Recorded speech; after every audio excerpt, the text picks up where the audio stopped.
The pre-dawn chill still clung to the air, painting the small town of Oakhaven in shades of muted gray.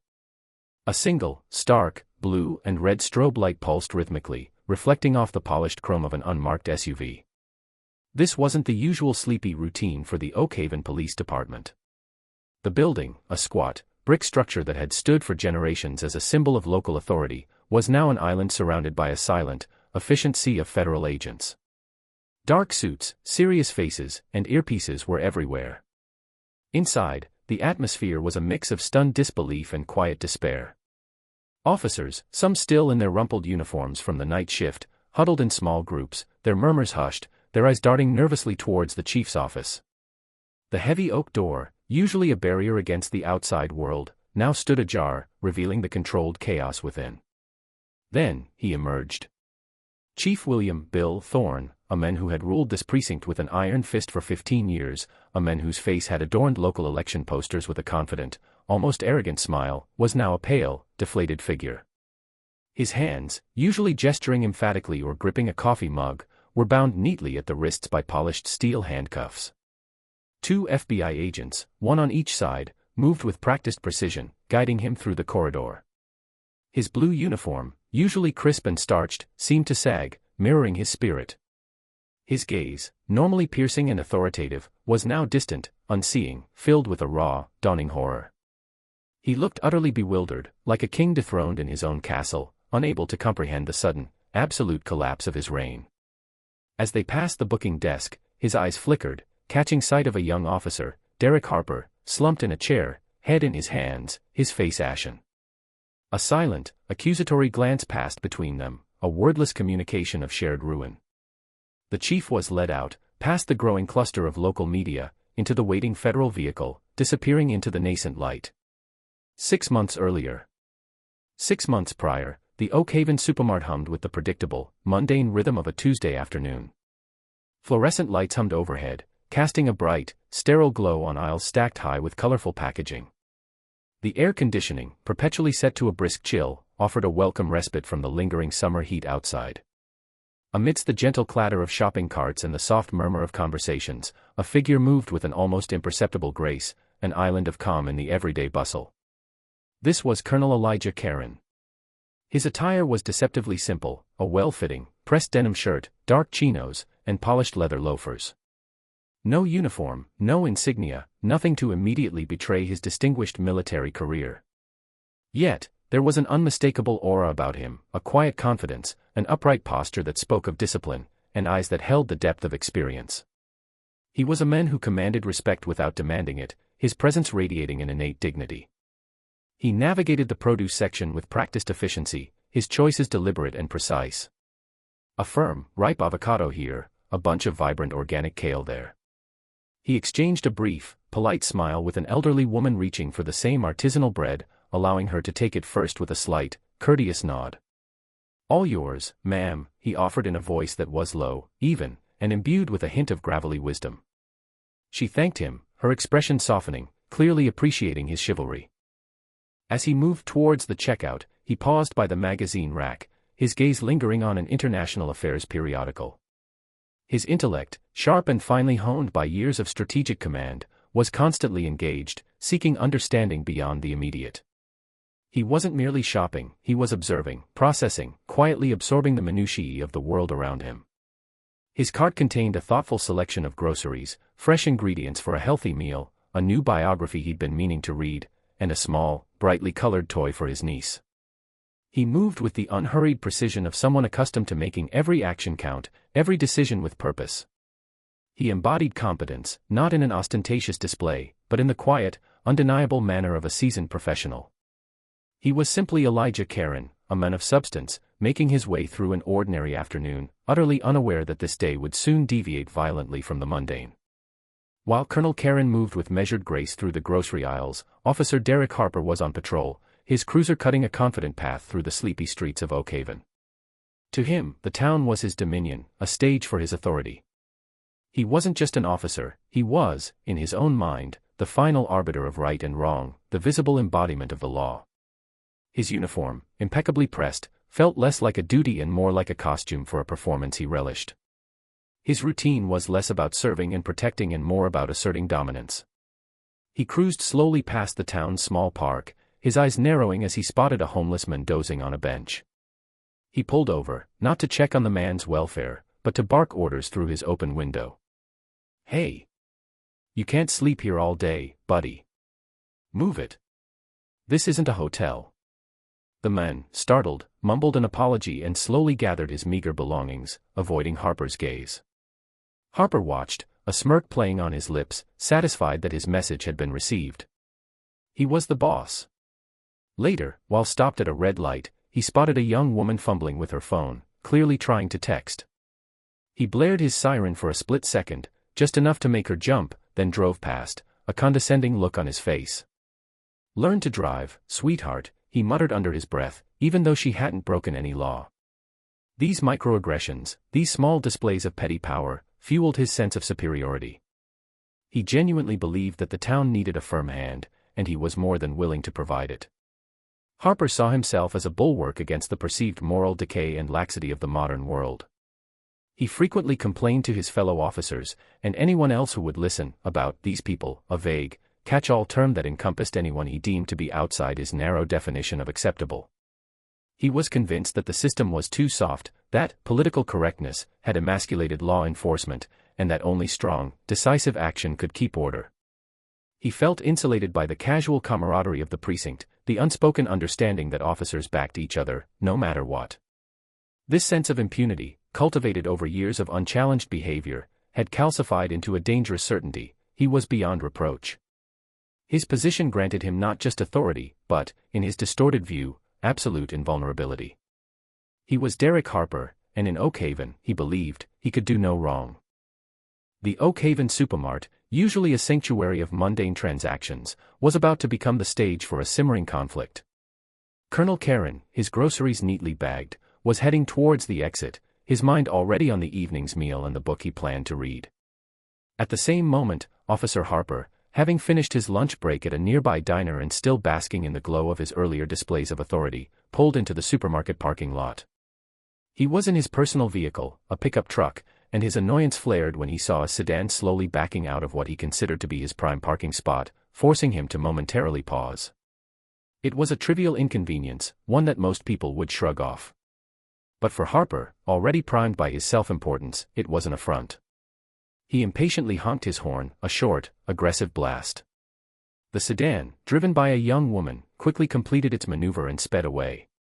Harper, still fuming, noticed that the driver of the sedan had briefly looked back at the entrance of the store, almost as if she had been waiting for someone. As Harper drove towards the recently vacated spot, he caught a glimpse of Colonel Karen emerging from the sliding doors of the supermarket, carrying 2 reusable grocery bags. Karen, still calm, was looking for his vehicle, which happened to be parked just 2 spaces down from the spot Harper was now aggressively maneuvering into. Harper, still stewing from the perceived delay, slammed his truck into reverse, barely clearing Karen's path. He then brought it to an abrupt halt, partially blocking the pedestrian walkway. He glanced at Karen, his eyes, already narrowed with irritation, now taking in the Colonel's dark skin, his composed demeanor, and the casual but well-maintained clothes. The image of the uppity black man, seemingly unbothered by Harper's perceived dominance, ignited a fuse of latent prejudice within the officer. "Watch where you're going, buddy," Harper barked, leaning out his window, his voice laced with an unpleasant sneer. "Some of us have places to be." Colonel Karen paused, turning to face Harper. His expression remained unreadable, his eyes calm. "I believe I was on the pedestrian walkway, officer," he stated, his voice even, devoid of any challenge, merely stating a fact. "Oh, a smart one, are we?" Harper sneered, his tone dripping with condescension. He got out of his truck, deliberately leaving the door open, blocking the flow of traffic. He strode towards Karen, his hand already resting on the hilt of his service pistol, an unspoken threat. "You got a problem with me, pal?" "No problem at all, officer," Karen replied, his gaze unwavering. "Just stating a fact." Harper's face began to flush. He hated being corrected, especially by someone he immediately deemed out of line. "You know what? You look like you're causing a disturbance," he declared, his voice rising, drawing the attention of a few curious onlookers. "And I don't appreciate your attitude." He stepped closer, invading Karen's personal space. "ID, now," he commanded, his hand now moving towards his taser. Colonel Karen, still radiating an almost unsettling tranquility, slowly placed his grocery bags on the ground. "Officer, I've committed no crime. There's no reason for me to provide identification." "Oh, there's a reason," Harper growled, his finger already on the safety of his taser. "You're resisting an officer, for starters. And I think you're being a smartass. That's good enough for me." Without another word, and before Karen could react further, Harper pulled out his taser. The familiar, menacing crackle of electricity filled the air for a split second before two barbed probes shot out, striking Colonel Karen squarely in the chest. Karen's body stiffened, his muscles contracting violently, his eyes wide in sudden shock and pain. He let out a low, guttural gasp, but even as his body convulsed, his gaze remained fixed on Harper, an intense, almost analytical stare that belied the agony. He dropped to his knees, his face momentarily contorted, but then, with an astonishing display of sheer will, he fought through the involuntary spasms, pushing himself back onto his feet, his hands gripping the handles of his grocery bags as if nothing had happened. The taser probes, still embedded, pulsed with spent energy. Harper, momentarily taken aback by Karen's resilience, registered the shocked faces of the bystanders. He felt a flicker of unease, quickly replaced by renewed arrogance. He holstered his taser with a theatrical flourish. "Next time, learn some respect, Colonel," he spat out the rank with mocking disdain, having apparently noticed a small, subtle military ring on Karen's hand. He then turned, got back into his truck, and sped off, leaving a stunned silence in his wake, utterly convinced he had asserted his dominance and that the incident would simply fade into the background noise of Oakhaven. He couldn't have been more wrong.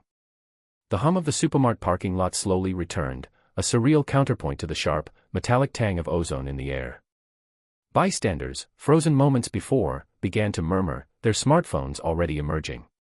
Colonel Karen stood perfectly still for a long beat, the wires from the taser barbs dangling from his shirt like grotesque jewelry. His breathing was deep and measured, a practiced rhythm of control over pain. With a slow, deliberate motion, as if brushing lint from a suit, he reached up and plucked the barbs from his chest. He didn't wince. He didn't curse.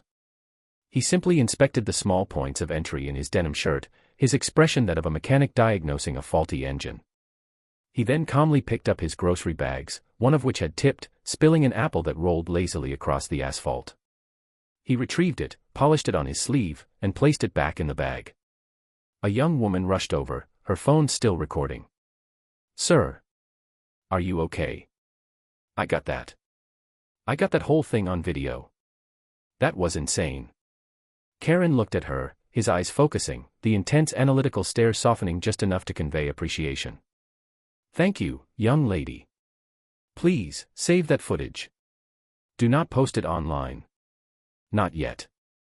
Can you do that for me?" She nodded, wide-eyed, sensing the gravity in his voice. "Yes, sir. Of course. Good. Now, if you'll excuse me." He walked to his car, a late model, immaculately maintained sedan, unassuming but powerful. He placed his groceries carefully in the passenger seat. Only then, once seated behind the wheel, did he allow himself a single, sharp exhale. The pain was radiating, a deep, angry burn beneath his skin. But pain was an old acquaintance. He had managed it in far worse conditions. He did not call 911.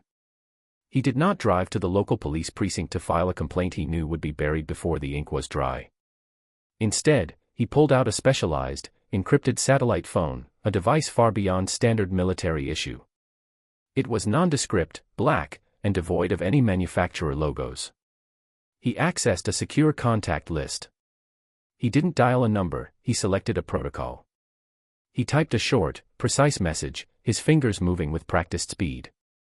Priority, Sigma Delta. Location, Oakhaven, State, Zip Code. Incident, unprovoked assault. Officer D. Harper. Badge, number. Local PD. Evidence, multiple witnesses. Video capture. Request, immediate intervention. Violation U.S. Code Title 18. SEC 242. Federal jurisdiction. He added one final line. Subject, Call E. Karen. His service number. Active duty. He hit send. The message wasn't going to a regional FBI office. It wasn't going to a sympathetic lawyer. It bypassed local and state infrastructure entirely, routed directly to a highly secured server monitored by the Department of Justice's Civil Rights Division, cross-referenced simultaneously with a dedicated liaison office within the Department of Defense Inspector General's office. This was the hidden mechanism. It was a protocol established for high-ranking officers and sensitive personnel operating domestically, a silent alarm to deploy the full, surgical, and overwhelming weight of the federal government specifically when local systems failed or, as in this case, became the aggressors. It was designed to protect the integrity of the federal system itself from corruption at the state level. The confirmation light blinked once. Acknowledged. Colonel Karen started his engine. The system was now active. The clock was ticking. He drove home, the pain in his chest a dull throb, his mind already calculating the next moves, not as a victim, but as a strategist initiating a complex, unavoidable counteroffensive. The war had begun. Harper just didn't know it yet. Several days later, the ordinary hum of the Oakhaven Police Department's morning brief was interrupted by an unusual arrival. A sleek, dark sedan, distinctly out of place among the usual fleet of municipal vehicles, pulled into the visitors' parking area. From it emerged two figures, a man and a woman, both impeccably dressed in dark suits, their demeanor exuding a quiet authority that transcended mere professionalism. They carried no visible weapons, no obvious badges beyond discreet lapel pins. They simply were. Inside, Chief Thorne was presiding over the morning meeting, attempting to project an air of business as usual, though a subtle undercurrent of unease had begun to ripple through the station. Harper, still confident in his invulnerability, was present, smirking occasionally at a new recruit's naive questions. He had already spun his version of the taser incident, a belligerent, non-compliant civilian, a necessary application of force, a lesson taught. The chief had tacitly endorsed it, adding it to the long list of incidents quietly swept under the rug. A young officer, peering through the glass of the front desk, interrupted the meeting. "Chief, two individuals here. Say they're from the FBI. Want to speak with you." A ripple went through the room. FBI. That was unusual. Chief Thorne, however, merely raised an eyebrow. FBI. What for? Didn't hear about any federal cases. He glanced at Harper, who gave a confident, dismissive shrug. This was likely some bureaucratic formality, a joint task force inquiry in a neighboring county, or perhaps a courtesy call. Nothing to worry about. He had a tight ship here. Send them in, Thorne commanded, straightening his uniform. He liked to project an image of calm efficiency, especially to outsiders. The two agents entered, their movements fluid and economical. The man introduced himself as Special Agent Miller, the woman as Special Agent Chen. Their smiles were polite, professional, and utterly devoid of warmth. "Chief Thorne, thank you for seeing us," Agent Miller began, his voice smooth and even. "We're following up on a routine inquiry, cross-referencing of incident reports with our regional database. Just some interagency cooperation." Chief Thorne puffed out his chest slightly. "Of course, Agent. Always happy to cooperate with our federal partners. What can Oakhaven PD do for you?" He gestured vaguely at the assembled officers, projecting a united front. "We have a particular interest in an incident that occurred at the Oakhaven Supermart approximately 6 days ago," Agent Chen interjected, her voice equally devoid of inflection. "Specifically, an alleged disturbance involving one of your officers and a civilian." Harper, who had been leaning back in his chair, suddenly stiffened. A cold knot formed in his stomach. The taser incident. He quickly dismissed it. No one had filed a report. It was his word against some random civilian. He caught the chief's eye, a silent plea for reassurance. Thorne gave a slight, almost imperceptible nod. "It's handled." "Ah, yes," Chief Thorne said, feigning a moment of recollection. "A minor incident. Officer Harper here handled it. Some civilian, acting disorderly. Standard procedure. Nothing to concern the Bureau, I assure you." Agent Miller's gaze, however, settled on Harper with an intensity that made the younger officer subtly shift in his seat. "Perhaps. But our database flagged it. We'd appreciate access to your incident reports for that day, any related internal memos, and specifically, any body camera footage or dashcam recordings from Officer Harper's shift. Chief Thorne smiled, a little too broadly. Body cams. Dashcams. Agent, we're a small, rural department. We don't have that kind of budget for every officer. Officer Harper was in his personal vehicle that day, off-duty, I believe, assisting with what he perceived as a public disturbance. Agent Chen's eyes remained impassive. Indeed. Then perhaps we could review the full log of his activity for that day, on-duty and off-duty reports. And the names and contact information of any witnesses to this minor incident. The casual tone of their request masked a steel-hard resolve. Thorne and Harper, accustomed to managing local inquiries with dismissive ease, felt the first, faint tremor of something far more formidable. They were still confident, but the air in the room had subtly changed, becoming heavier, charged with an unspoken expectation. The routine inquiry was anything but. The initial confidence of Chief Thorne and Officer Harper began to fray almost immediately. The FBI agents, Miller and Chen, were models of polite persistence, but their politeness felt more like a surgical instrument than genuine courtesy. Their requests, initially framed as routine, quickly became exhaustive. They wanted not just incident reports, but detailed logs of dispatch calls, maintenance records for police vehicles, even the sign-out sheets for department equipment. Every piece of paper, every digital file, was requested with a precise, almost clinical, specificity. Chief Thorne, still trying to project an air of calm control, assigned Officer Harper to assist the agents, hoping Harper could subtly steer them away from anything incriminating. This proved to be a critical miscalculation. Harper, a master of local obstruction, found himself facing a level of interrogation and documentation he was utterly unprepared for. Officer Harper, Agent Chen asked, her voice calm but her eyes fixed on him, you stated in your informal report to Chief Thorne that Colonel Karen was disorderly. Could you elaborate on the specific actions that led you to that conclusion? Harper shifted in his seat in the small, temporary interview room the agents had set up. He was argumentative. Disrespectful. Didn't want to provide ID. Yet, according to our understanding, he stated he had committed no crime, Agent Miller interjected, flipping through a pristine notebook. Is failure to provide identification in itself a crime in this jurisdiction, without probable cause for a specific offense? Harper stammered. Well, no, but, his demeanor. It was uncooperative. He was threatening. Threatening. Chen pressed. Could you describe the nature of these threats? Were they verbal? Physical? Just, his attitude, you know. Like he thought he was better than me, Harper muttered, his voice losing its usual bravado. We are interested in actions, Officer Harper, not subjective feelings, Miller corrected, his tone firm. What actions did Colonel Karen take that constituted a threat? The questioning went on for hours, dissecting every microdetail of the incident. Harper found himself contradicting his own statements, his memory failing under the precise, relentless pressure. He tried to withhold information, claiming to forget, but the agents merely noted it down, their pens scratching softly, the silence in the small room amplifying his growing discomfort.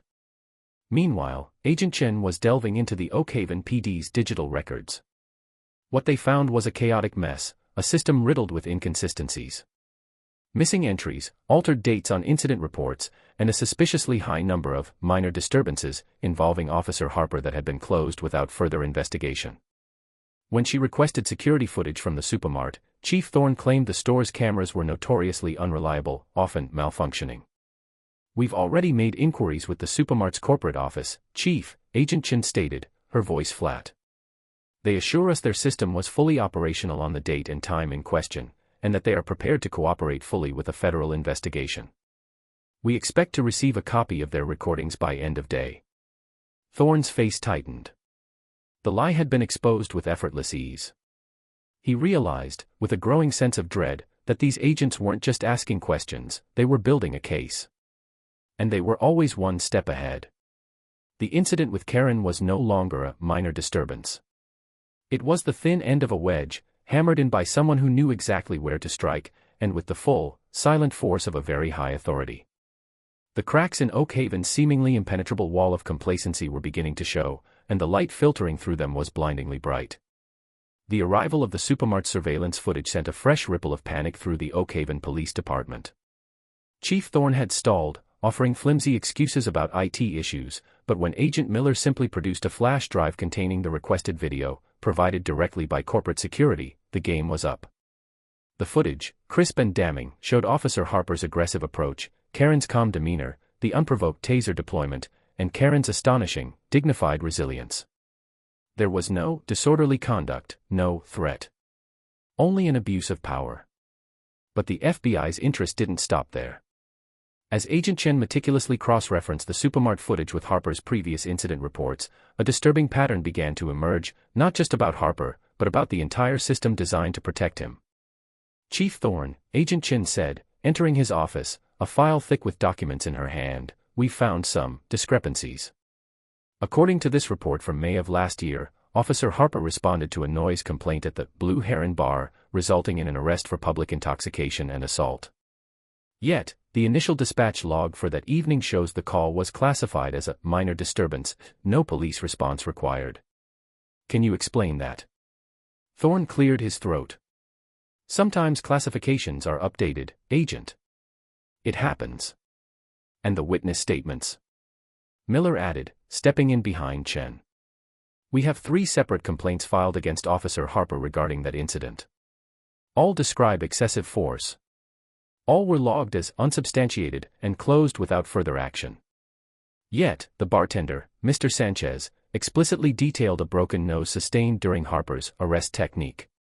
We've spoken to Mr. Sanchez. His story is quite consistent, and his medical records corroborate the injury. The chief's face began to pale. He knew about the Blue Heron incident. He'd personally ensured those complaints disappeared into a black hole of bureaucracy.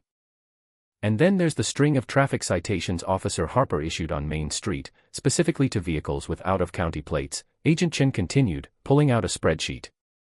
A disproportionately high number of these citations resulted in impoundment for minor infractions, often with the driver claiming harassment. Curiously, many of these impounded vehicles were subsequently sold at auction for below market value, often to individuals with connections to local city council members or, your department, chief. The true scale of the rot began to unravel. The minor incident with Colonel Karen was not an isolated event, it was the inevitable outcome of a system designed to shield Officer Harper from accountability. The FBI uncovered falsified police reports where Karen's incident was either entirely omitted or grotesquely distorted. Witness complaints from previous victims had been systematically ignored, labeled as baseless, or simply lost in the system. Security camera footage from other incidents involving Harper had a convenient habit of malfunctioning or being overwritten. They found evidence of internal memos that subtly, and sometimes not so subtly, discouraged officers from reporting Harper's aggressive behavior. Those who did, they discovered, often found their careers stalled, their requests for preferred shifts denied, or their performance reviews mysteriously downgraded. There was a clear, unspoken code of silence, enforced by Chief Thorne himself, extending to several senior sergeants. The investigation escalated from a routine inquiry into a full-blown systemic probe. The federal agents weren't just looking at Harper, they were looking at who enabled Harper, who benefited from his abuses, and who systematically covered up his egregious misconduct. The local, corrupt system, once impenetrable, was now being meticulously dismantled, piece by agonizing piece, under the unblinking gaze of a superior, impartial power. The chief's once unshakable confidence dissolved into palpable fear. The invisible war had moved from skirmishes to full-scale invasion.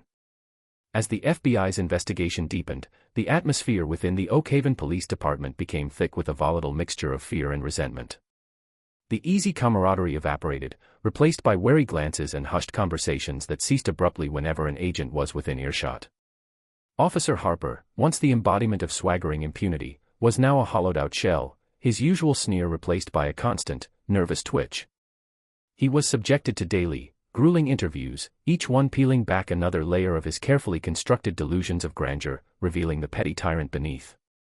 He tried to stonewall, to lie, to deflect, but Agents Miller and Chen had a disconcerting way of producing irrefutable evidence that rendered his denials pointless. Chief Thorne, feeling the walls close in, became increasingly desperate.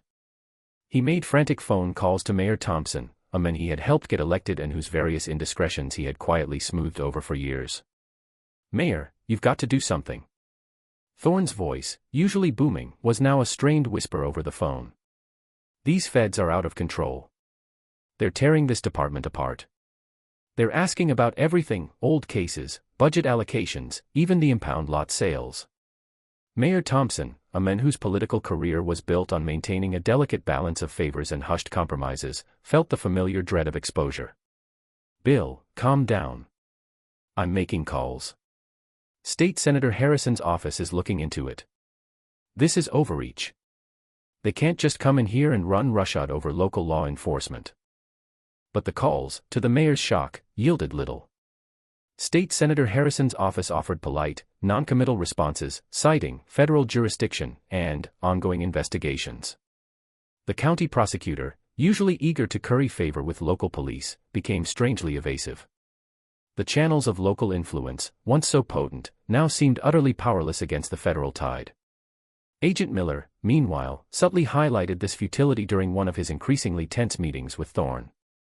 "Chief," he said, his voice quiet but firm, "it seems your local avenues of appeal are limited. Perhaps because this investigation didn't originate through typical channels. This didn't come from a citizen's complaint to a local DA.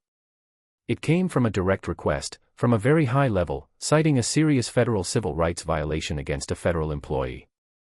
The kind of violation that carries significant implications for interagency trust and national security, Chief." Thorne felt a cold dread spread through him. Federal employee. National security. What had Harper done? The full weight of the hidden mechanism became terrifyingly clear. This wasn't just about a tossing incident, it was about the desecration of an institution, an attack on a representative of the state at a level that bypassed all local filters. Harper, meanwhile, was slowly losing his mind. His friends in the department, those who had laughed at his jokes and overlooked his abuses, now actively avoided him. He saw the cold, assessing stares, the fear in their eyes. He knew they were cooperating, sharing whatever they knew to save themselves. He was completely isolated. He tried to confront Chief Thorne, bursting into his office, a wild look in his eyes. "Chief. They're coming for me. You promised to take care of it. You said it was handled." Thorne, his face drawn and haggard, merely shook his head. "Get out, Harper. Just get out." The local system was not just cracking, it was collapsing. The realization that their local network of back-scratching and quiet corruption was utterly powerless against this unseen, higher force was a bitter, terrifying pill to swallow. The feds weren't just investigating, they were systematically dismantling, exposing every lie, every cover-up, every act of complicity. And Oakhaven, a town that prided itself on its insularity, was utterly exposed. The Supermart footage and the inconsistencies in the Oakhaven PD's records were the initial breaches, but Agents Miller and Chin knew that to truly dismantle the systemic corruption, they needed human testimony. They needed the voices of those who had been silenced, intimidated, or simply ignored. Their meticulous review of Harper's dubious history revealed a common thread: victims who had complained, whose complaints had vanished, and whose lives had been further complicated by the very system meant to protect them. One such person was Maria Sanchez, the bartender from the Blue Heron Bar. She had given up hope of ever seeing justice for her broken nose, chalking it up to the harsh realities of a small town where the police were untouchable. When Agent Chin called her, Maria was initially wary, almost hostile. "What do you want?" she snapped, clearly distrustful. "Another cop calling to tell me I deserved it." "Ms. Sanchez, I'm Agent Chen with the FBI," Chen replied, her voice calm and empathetic. "We're investigating Officer Derek Harper. We have reason to believe your complaint against him was not properly handled. We want to hear your story." Chen listened patiently as Maria, after years of holding it in, poured out her account of Harper's unprovoked aggression, the humiliation, the pain, and the subsequent dismissal of her complaint. Agent Chen didn't interrupt, simply made careful notes, occasionally asking a clarifying question that demonstrated a deep understanding of the tactics used to silence victims. By the end of the call, Maria was crying, not from sadness, but from a profound sense of relief. She agreed to give a formal statement. Next was Mikey Jenkins, a young black man who had lost his beat-up sedan to a dubious impoundment after a minor traffic stop initiated by Harper. He'd tried to fight it, but the local court system, dominated by judges who owed favors to the chief, had sided with the police every time. Mikey, wary and cynical, initially refused to cooperate. What's the point? They always win. It's their town. Agent Miller, however, approached Mikey with a different tactic. He didn't just promise justice, he presented Mikey with evidence of the systemic nature of the problem, showing him the pattern of similar impoundments, the below-market auctions, and the beneficiaries, a chain of illicit dealings that finally convinced Mikey that this was different. We're not just going after Harper, Mikey, Miller explained. We're going after the entire network that allowed him to get away with this. Your testimony is a crucial piece of that puzzle. Mikey, seeing a chance for true change, agreed to cooperate. Word spread through Oakhaven like wildfire. The feds weren't just bothering the police, they were actively seeking out Harper's victims. A trickle of calls turned into a steady stream. People who had suffered in silence for years, emboldened by the prospect of federal protection, began to step forward. They spoke of racial slurs, unwarranted stops, property damage, and blatant intimidation tactics. Crucially, in the background, Colonel Karen remained a silent, guiding force. While he did not directly engage with the FBI on the ground, he continued to feed them highly specific, intelligence-grade information. He provided them with an encrypted thumb drive containing a meticulously compiled dossier on Harper's past, including dates, locations, and even the names of potential witnesses he had identified long before his own incident. This wasn't just a collection of grievances, it was a strategic roadmap, outlining patterns, identifying weak points in the local system, and even hinting at potential financial improprieties related to the impound lot that the FBI had only just begun to uncover. His calm, analytical notes, combined with the raw, emotional testimonies of the newly found witnesses, provided the federal agents with an overwhelming body of evidence. The investigation wasn't just about one bad cop anymore, it was about exposing a deeply entrenched culture of abuse and impunity, a culture actively fostered and protected by the very individuals sworn to uphold the law in Oakhaven. The net was closing, tighter and tighter, around not just Harper, but everyone who had enabled him. The accumulation of evidence, the damning supermart footage, the growing chorus of victim testimonies, and Colonel Karen's expertly compiled intelligence, had reached a critical mass. Agents Miller and Chin had meticulously assembled a rock-solid case, not just against Officer Harper, but against the systemic corruption that had enabled him for so long. The time for polite inquiries and subtle pressure was over. The morning dawned unusually quiet in Oakhaven. There were no flashing lights, no blaring sirens, just the steady, relentless approach of a dozen unmarked black SUVs rolling into town before sunrise. FBI tactical teams, supplemented by agents from the Department of Justice's Civil Rights Division, moved with quiet, military precision. They weren't just here to talk, they were here to execute federal warrants. The Oakhaven Police Department was the primary target. Chief Thorne, still reeling from the past weeks of federal scrutiny, was in his office, attempting to craft a damage control statement, when his door was abruptly flung open. Agent Miller stood there, flanked by two armed FBI agents, their faces grim. Chief William Thorne, Miller stated, his voice ringing with a new, uncompromising authority, I have here a federal arrest warrant for conspiracy to obstruct justice, witness intimidation, and aiding and abetting civil rights violations. You have the right to remain silent. Anything you say can and will be used against you in a court of law. Thorne's face, already pale, went ashen. He tried to speak, but no words came out. He watched, stunned, as agents systematically swept through his office, securing documents, impounding his computer, and cuffing him.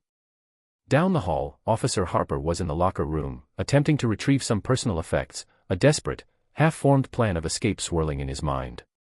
He heard the commotion, the authoritative commands, and the distinct click of handcuffs.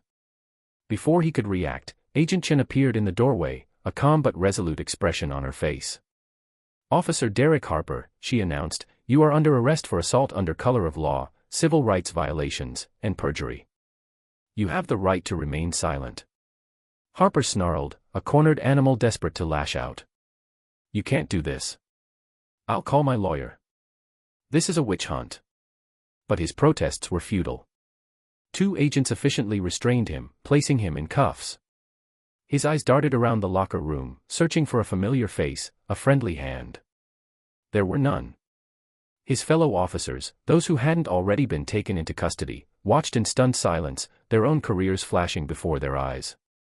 Some averted their gazes, others looked on with a mixture of fear and grim satisfaction. The implicit pact of the thin blue line had been shattered. The arrests continued throughout the day. Several senior sergeants, known to be Thorne's most loyal enforcers in the cover-ups, were taken from their homes. The clerk responsible for losing sensitive files was arrested at her desk. Even a local city councilman, who had profited from the impounded vehicle auctions, was apprehended. The Oak Haven Police Department, once a bastion of unchallenged local power, was in chaos. Officers who were not implicated were pulled into mandatory interviews, their phones confiscated. The station itself was declared a federal crime scene, sealed off, and systematically processed by forensic teams. Every computer, every filing cabinet, every corner of the building was scoured for evidence. The local community watched in stunned silence, then with a growing sense of vindication. News choppers circled overhead. National news vans, having descended on Oak Haven, broadcast live as federal agents, rather than local police, now patrolled the streets, ensuring order. The invisible war had become very visible. The local, corrupt system, once a tightly woven web of impunity, had been ripped apart. The power dynamics of Oak Haven had shifted, irrevocably. The message was clear: there was a higher justice, and it had finally come to collect. The once familiar confines of the Oak Haven County Courthouse now felt like a sterile, unforgiving cage to Derek Harper. Days had blurred into a nightmarish montage of federal holding cells, cold interrogations, and the slow, agonizing realization that his carefully constructed world had irrevocably collapsed. He was no longer the swaggering officer, but a defendant, stripped of his uniform, his badge, and his fabricated authority. His attorney, a harried local public defender named Ms. Evans, who had been assigned to him after his desperate calls to his usual fixers went unanswered, sat beside him. She looked exhausted, overwhelmed by the sheer volume of federal evidence stacked against her client. "Mr. Harper," she whispered, her voice barely audible, "the prosecution's discovery packet is extensive. They have sworn statements from Ms. Sanchez regarding her broken nose, Mr. Jenkins detailing the impound lot scam, and a dozen other citizens. The Supermart video is irrefutable. And the chief. Thorne is cooperating." Harper flinched at the mention of Thorne, the man who had been his shield for so long. "He's a liar. They're all lying to save their own skin," he hissed, his voice raw. "This is a setup. That black colonel, he put them up to this. I know it." Ms. Evans pinched the bridge of her nose. "Mr. Harper, the black colonel, as you call him, is Colonel Elijah Caron, a decorated officer of the United States Army. He is providing testimony as a victim of a civil rights violation, not as a conspirator. And his own detailed, meticulous records of your past misconduct, cross-referenced with the FBI's findings, paint a very clear picture." Harper could feel the walls closing in. He had tried to spin his narrative to Ms. Evans, a challenging civilian, a necessary use of force, a minor incident blown out of proportion. But her weary gaze told him she wasn't buying it. The federal prosecutors, represented by a sharp, unsmiling assistant U.S. attorney, had already made it clear there would be no plea bargain. The case was too high profile, the violations too egregious, the systemic corruption too deeply entrenched. In a last, desperate act of defiance, Harper insisted on challenging everything. He demanded a jury trial, convinced that a local Oak Haven jury would see him as a hometown hero targeted by intrusive federal agents.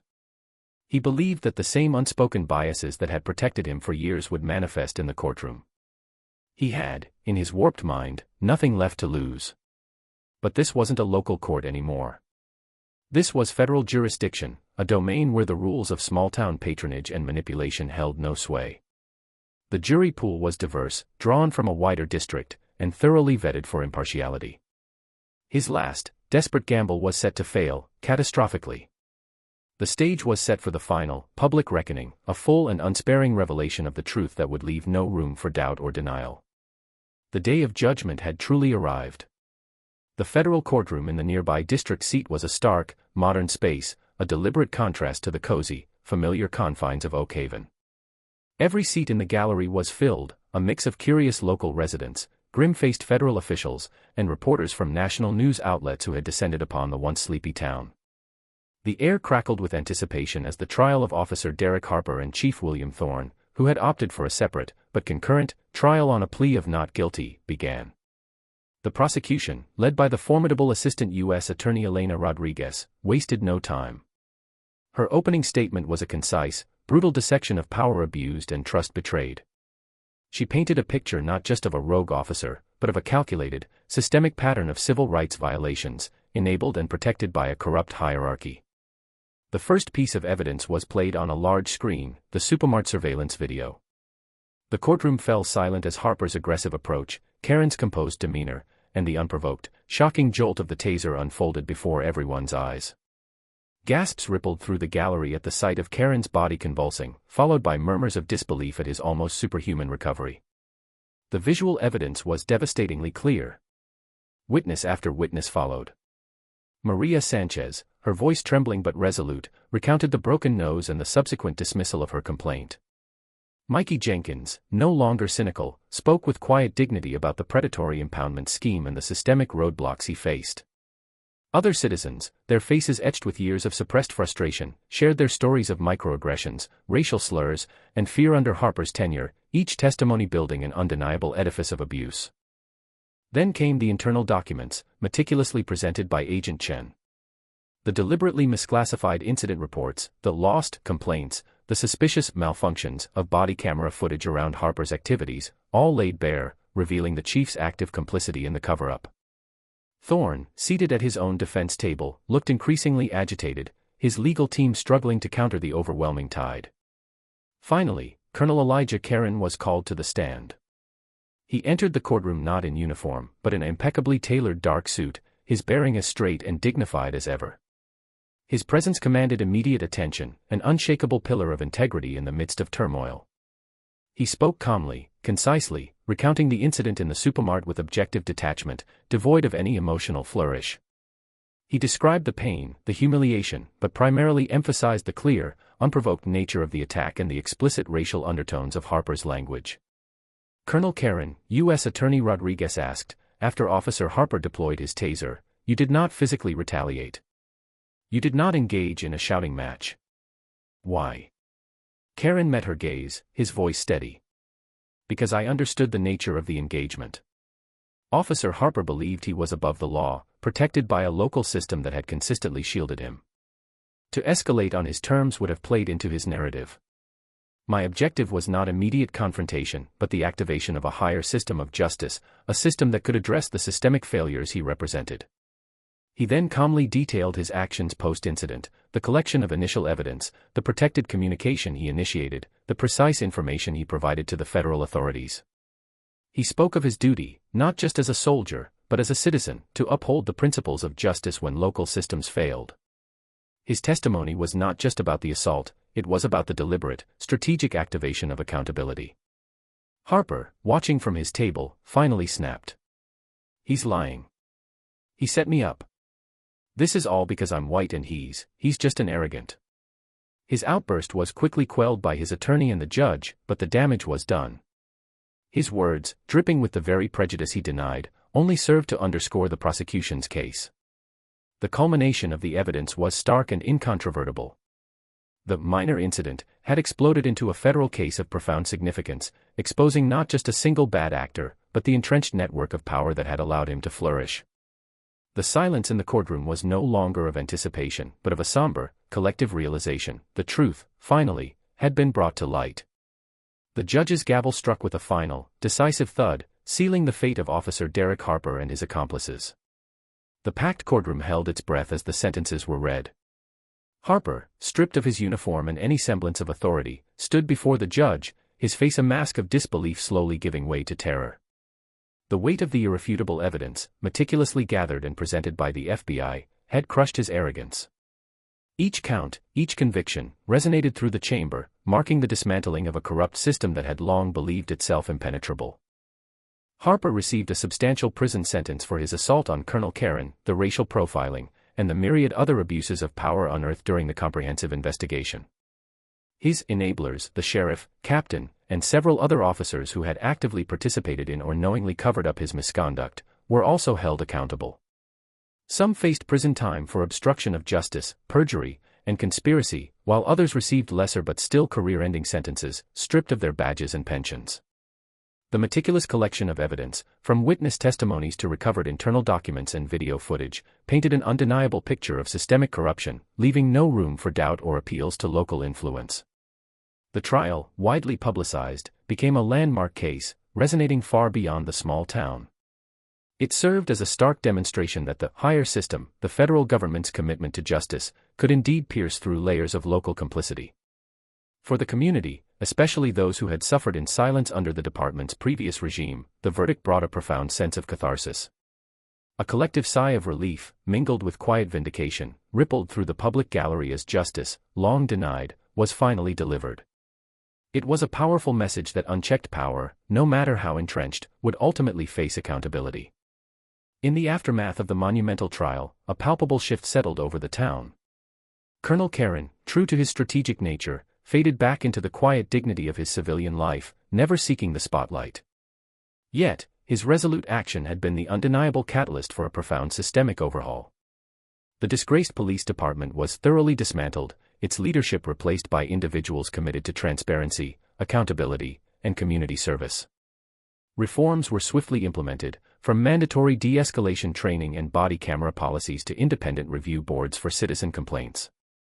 The void left by the corrupted power structure was filled with a new ethos. Community leaders, previously silenced, found their voices heard and their concerns addressed. Trust, once shattered, began the slow, arduous process of rebuilding between law enforcement and the diverse population it served. The final scene might show a young, diverse group of new police recruits undergoing rigorous training, or a community meeting where officers and residents engage in open, respectful dialogue. The town, while scarred, emerged with a renewed sense of hope and a profound understanding that even deeply entrenched injustices could be challenged and overcome. Colonel Karen's quiet victory resonated as a testament to the enduring power of principled action and the ultimate triumph of justice, offering a deep catharsis and a powerful affirmation of faith in the system's capacity for reform.